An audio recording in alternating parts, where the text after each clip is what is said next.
It's the official day of LOVE. Let's celebrate love in all forms, love for mankind, love for our environment. And we're glad you've chosen to show us some love for the next 30 minutes. So what do we have for you? Well, it's election season and we've got the Justice Ministry's latest developments on campaign finance reform. As for that certain four-letter word, we hear the rules and how to stick through the thick and the thin. Welcome to Jamaica Magazine, the show with the information to improve your life. It all begins right now. One love, one heart. This is the Aedes aegypti mosquito that spreads the Zika, chikungunya, and dengue viruses. Search for its breeding sites and destroy them. A message from the Ministry of Health. We now continue an interview started last week with Justice Minister Senator Mark Golding. He discusses campaign finance reform, the decriminalization of marijuana, and other legal matters with Ian Boyne. Next.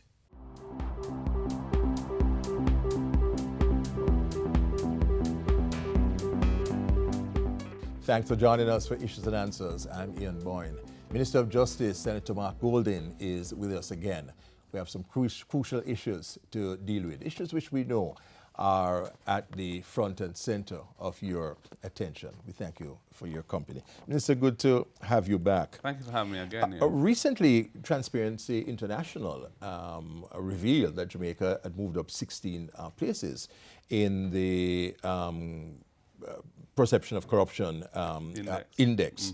Mm-hmm. That's a significant move for the country. It is. And you had issued a release to say that it was specific actions that we had taken.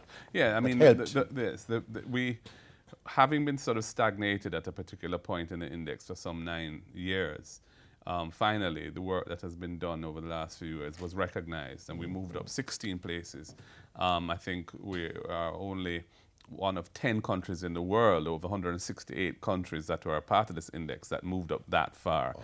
And we're now number 1 in the Caribbean in terms of our ranking, and in the top quartile for the entire Americas. So it's quite significant. And I thought that the public ought to know how this happened, you know. It didn't just happen by accident. So, I mean, we have passed and introduced a number of laws that have strengthened the framework, and also established institutional initiatives that have enhanced our anti-corruption effort. So, and the Ministry of Justice has either played a supportive role of other ministries where these particular pieces of legislation fall under other ministries, or we have initiated them ourselves. So, in terms of, for example, the anti-gang legislation, the anti-lotto scam legislation, the amendments to the Securities Act to prohibit Ponzi schemes and pyramid schemes, the amendments to the Proceeds of Crime Act that make it illegal to enter into cash transactions of over $1 million other than through the formal regulated financial system. These are all significant things that have made a difference to our ranking. Then there's the Integrity Commission bill, which went through a Joint Select Committee of Parliament reviewing it and has just finished that process, which will establish a single anti-corruption agency with prosecutorial powers, which is a new feature that it doesn't now have. And importantly, specific provisions that allow the sharing of information between law enforcement agencies, tax agencies, and anti-corruption agencies, so that they're not going to be operating in silos any longer. And this, we feel, will also make a significant difference in terms of people avoiding the arm of the law and operating with impunity where it comes to corruption. So we are pleased that this has been recognized, because we've been at this for a while, and it was heartening to see that the Transparency International has recognized this. And of course, we're supporting these efforts by civil society as well. Entities such as National Integrity Action, who have been very active in promoting the message, and also supportive behind the scenes in training and so on for justice stakeholders at all levels of the system in some of the new legislation that has been introduced. So it's been a collective effort in that regard. Yes. The campaign finance. Yes, that's part of it too.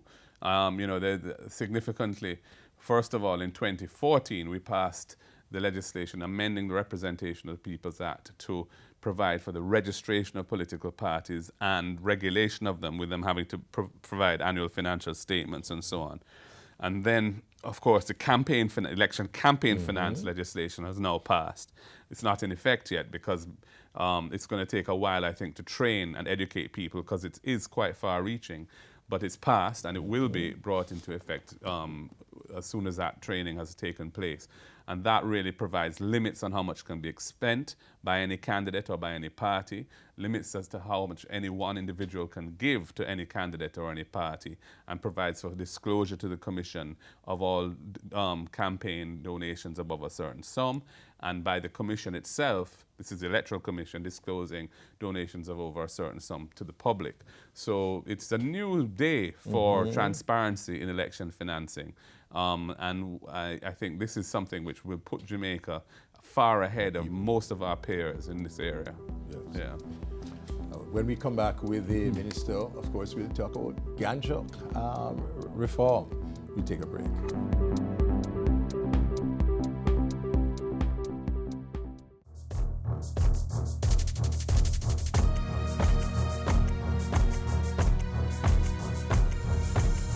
Guns are a significant problem in Jamaica, and that is why we have to move to do something about it.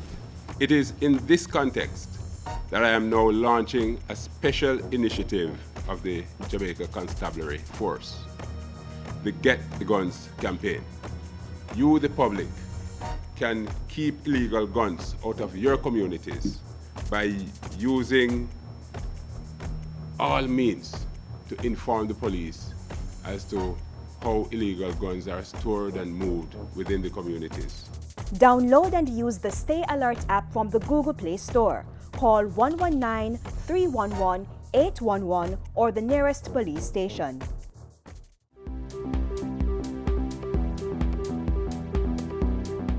Minister of Justice, Senator Mark Golding, is our guest.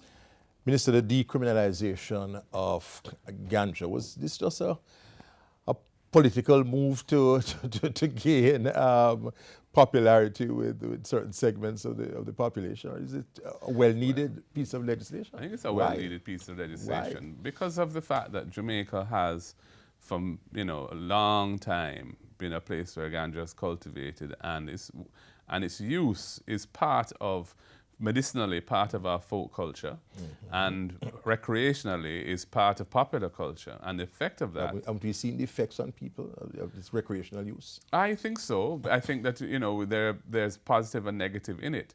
But I don't think criminalizing it had any positive impact whatsoever in terms of user patterns. And we're not seeing any increased usage since we decriminalized it, anecdotally.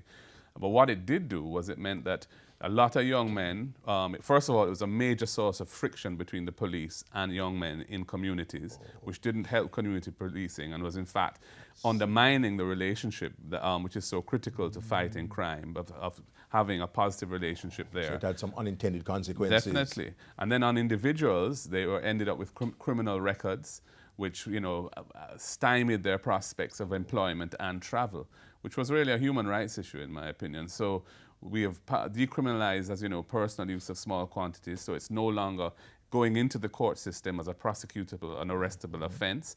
That's nearly 15,000 cases a year that are going to come out of the court system, which, as you know, has problems with burdens, and so on. So it's important from that point of view. And from the point of view of those individuals, they will no longer get a criminal record if they get ticketed for use. But even past offences that they had committed involving small quantities for personal use will be automatically expunged. All they have to do is apply for a criminal record, and it will be issued to them without that on it any longer. And thousands of people are benefiting from that. So, and then there's the Rastafari community, and their special relationship with ganja, seeing it as their sacrament. And so constitutionally, with the Charter of Rights and the recognition of freedom of religion and freedom of religious expression, we didn't think it was consistent with that to have an absolute prohibition on ganja. So there's special provisions in the law that recognize the relationship between Rastafari, and for the first time, Rastafari being recognized in any public statute in Jamaica. So that piece of legislation has been actually significant, I think, in terms of Jamaica's cultural development and progress, and has been recognized internationally. And I was actually given an award in Washington, D.C. for the role I played in that, which were by the Drug Policy Alliance, which is one of the leading NGOs that look at drug policy issues. So I'm just saying it's kind of put Jamaica on the map as a pioneer in this area. Yeah.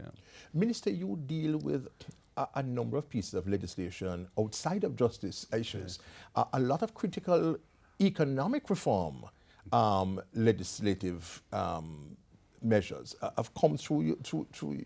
Yes, well, I'm in charge of the government's legislative program, so I'm kind of responsible, and I play a supportive role for all legislation that is urgent in particular to make sure it gets done on a timely basis. As you know, under the IMF program, there were many deliverables, what we call structural benchmarks of legislation that had to be passed by specific dates in order to pass the test. So all of the tax reform that we've done with the new omnibus fiscal incentives to make one system of incentives for tax that any business person can qualify for, the ASICUDA system at the ports for customs, and the reform of GCT laws and so on, all of that, we've had to play a role in getting that through on a timely basis. Similarly, the security interest in personal property law to provide for a web-based system of recording collateral and facilitate the flow of credit. That the insolvency law that the Insolvency Act to replace the old laws with a modern system for dealing with firms that have financial difficulties. The banking services law to provide for proper, what we call supervision at the group level. All of those things, the Ministry of Justice, and I chair legislation committee, which has a kind of quality control role to play. So, I mean, I've been, very busy for the last couple of years making sure that all of those things were delivered on time. And that, I think, has had a significant played a significant part in us remaining in good standing with the IMF and passing the test.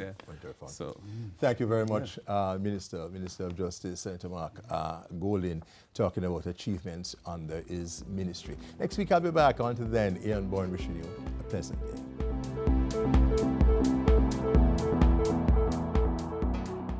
We all want to be loved, whether it's by family, friends, co-workers, or that special person. But these relationships won't flourish without being nourished. It takes both parties to make it work in mutual respect. Next, the love experts share their stories. Love is not the feeling that you feel when you feel that feeling. For me, it's like there's a mixture of forgiveness, long-suffering, patience, kindness, gentleness. Sometimes you get upset too. Love is commitment. You are so committed to this person, so regardless of all of these things that come in, you're just this thing that, boy, listen, it's still you. That conscious decision that you make. Very, very, as males, we have to be conscious. It's a conscious decision to decide. Because if you don't consciously make that decision, when you walk out of the road, you're going to be presented with something else in your eyes. That something else is better. But it's the commitment that brings you back home. That sense of security, that sense of warmth, that sense of, feeling just good and happy, with the person, around the person. Well, love is a very complex, affective state. Ranges from the generic love that we talk, or you might say you love a good meal, and then you go to the other side where you love for your girlfriend or boyfriend, and then you go to being dedicated to take care of someone. So you have a whole range of what is called love.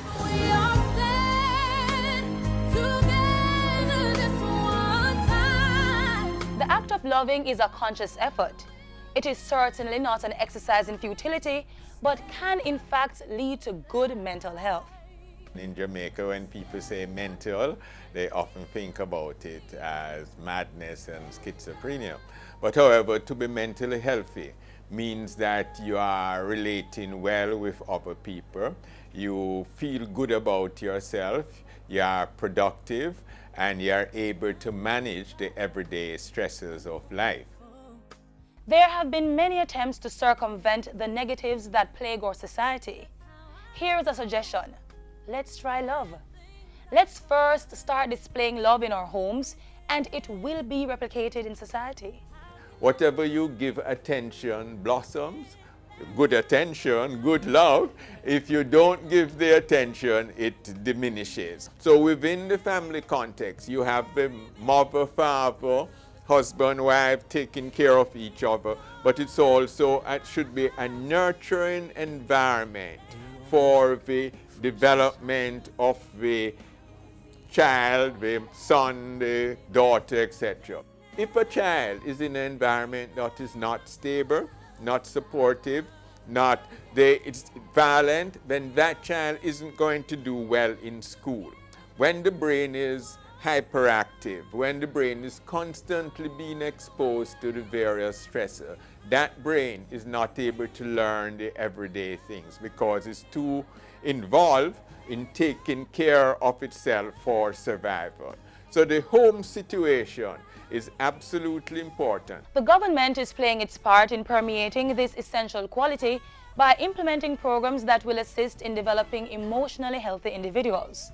One such example is the National Transformation Program, NTP, which is a moral value-based program supported by social interventions to attain the goal of national transformation.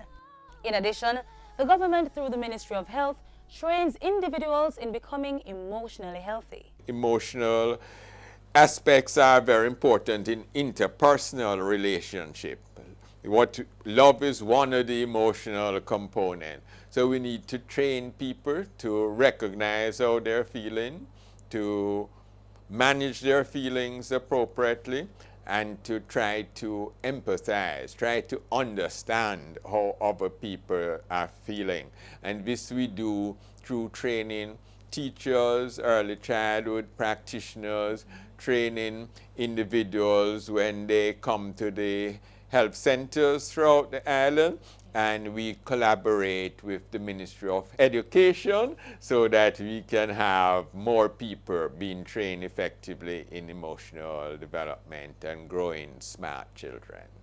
Without the feelings linked to love, like brotherly acts, generosity, sympathy, society would be an uninhabitable jungle, and man would be simple machines.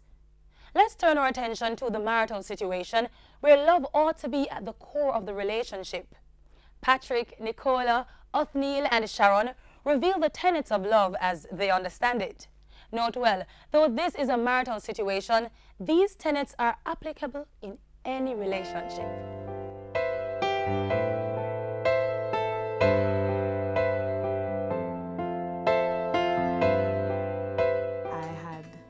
Just started going to Glad Tidings Open Bible, and I was searching for the correct Sunday school class, and I happened to go and sit in one.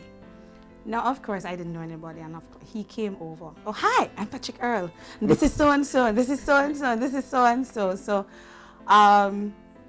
that's how we met. We met at church in a Sunday school class. I was just simply being courteous. I think you were no. No, I was simply being courteous. But I saw her before, but I saw her one night at youth meeting. And that was when I saw her. You know, you see people the first time. You saw me? Yes. So it was a blue spaghetti dress. Yeah. With braided hair. Right. Long. And that was the moment. And I said, Say, I hear, guy. Yes, I'm all about the art. So, you know, when you see something perfect or next to perfection, that is, you want to put your stamp of approval of it on it. I remember one particular day I was home, and I remember I was pressing something to go somewhere. And in my spirit, the Lord said to me, I must go by his house. I said, go by his house? I mean, you know, I found that strange. I said, but God, this can never be you. This must be from the devil, because as far as we know, his I mean, if I'm going to his house, it's like I'm making a proposal, nothing can go so. Men make the proposal. I've had men running me down like crazy. Why should I go to this young man's house? Anyway, you know, I felt it strong, and so I decided to go. And would you believe it? When I went and I indicated, as he said, interest, the man booked me and said, no, I'm not interested. Him don't have that same feeling. I mean, I wanted the earth to open up immediately. It was in the evening, late evening, night was coming down, so you know, say, him follow me out to the taxi stand. Put me on a taxi. Send me go my yard.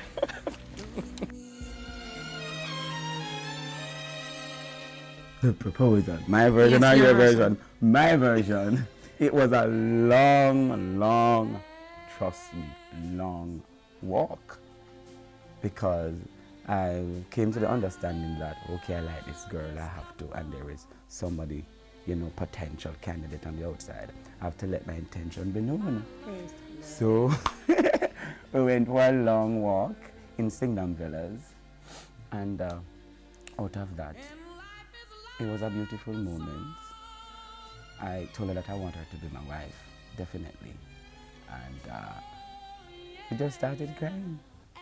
Oh, you started crying? Yeah. Yeah. You started crying. Well, I first.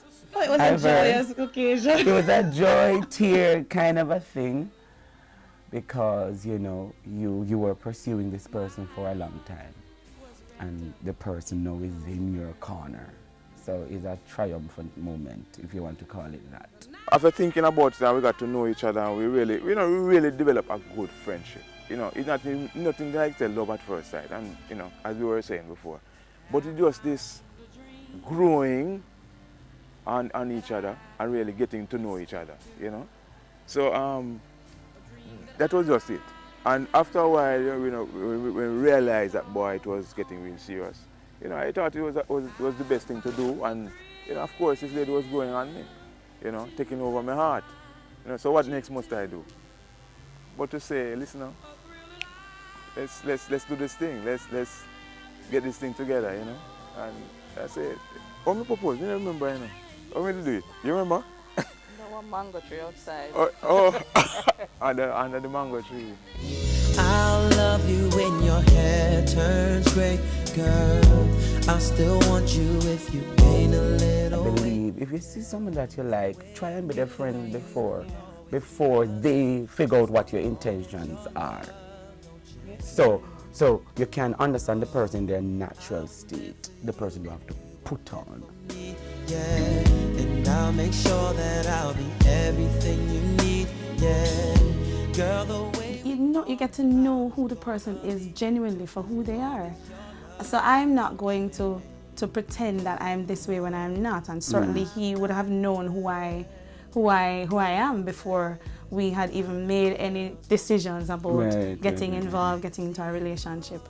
And that is the beauty. I got to know who he was. You know, if he wanted to be himself, you know, loud, brawling, whatever. I mean, roll on the ground, laugh. I mean, we had fun times getting to know each other. I have the greatest gift in the world. And even when you... It's difficult to love somebody without accepting them, or to love them unconditionally without accepting them as they are. You know, one of the things about a relationship is that you have got to understand that it is not even about the physical, you know. Because let me tell you something, some guys some ladies get some handsome man, have all the physique. Because I know she used to like tall, strapping men. Yes. You know? Somebody can lift me up. And I used to like short ladies who I couldn't lift up. So we both get the opposite. So they get the opposite. But the thing about it is that it is not about the material. Yeah. It is what you see in the person, and what you see will happen in the future. You cannot visualize that this person is more than just that, you know, and that is the key. And you have to be willing to accept the person for who they are. Some of us, I think, sometimes we go out of our way to impress, and you know, you tend to lose sight of the real person. And when you check, you know, it's a facade, it's a pretense. You're putting on a show. It's right? a show. I like you. I don't really have to pretend, because when at the end of the day, this is who I will be when we are alone behind closed doors. And, you know, that is when the true person comes out. And you really don't want something to come back and bite you. Yes.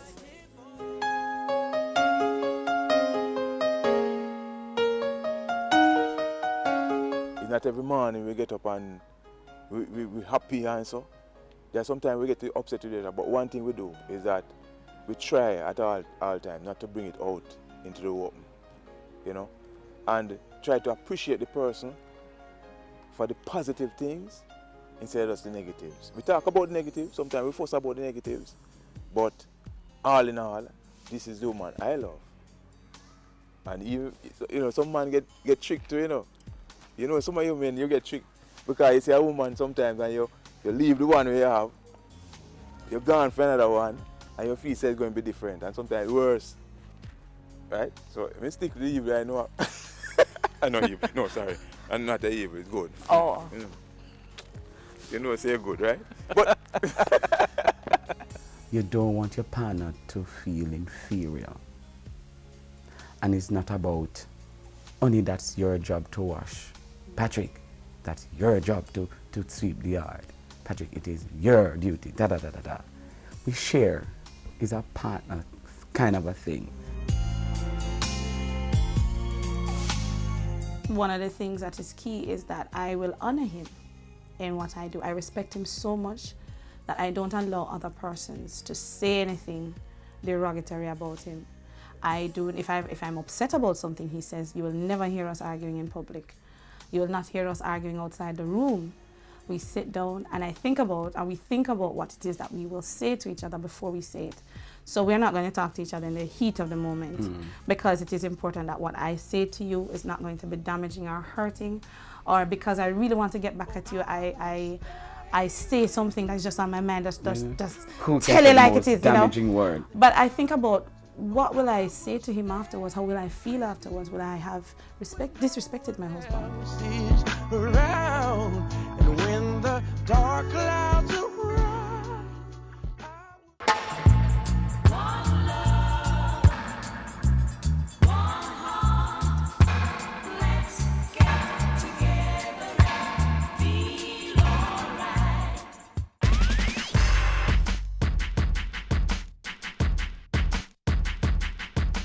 We're loved the world over for all creative inventions and vibes. Europeans, Americans, Japanese, and many other nationals declare one love for us as a result of our reggae music, Rastafarian religion, or our language called Patois.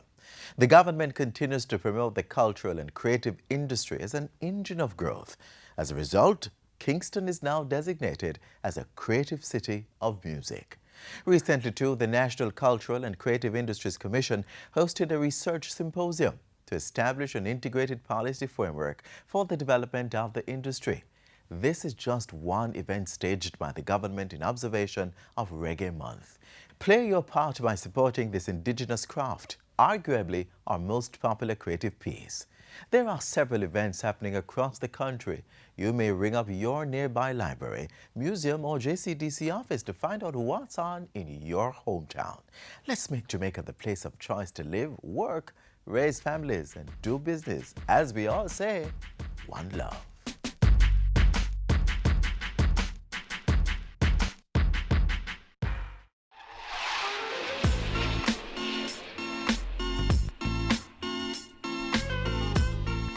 Our final message for you today: let us always meet each other with smile, for the smile is the beginning of love. We're on YouTube, Twitter, and Facebook, so log on and stay in the know. Our website remains an active portal for all kinds of information, so pay to visit when you have the chance. In the meantime, I'm Adrian Atkinson. Have yourselves a great week.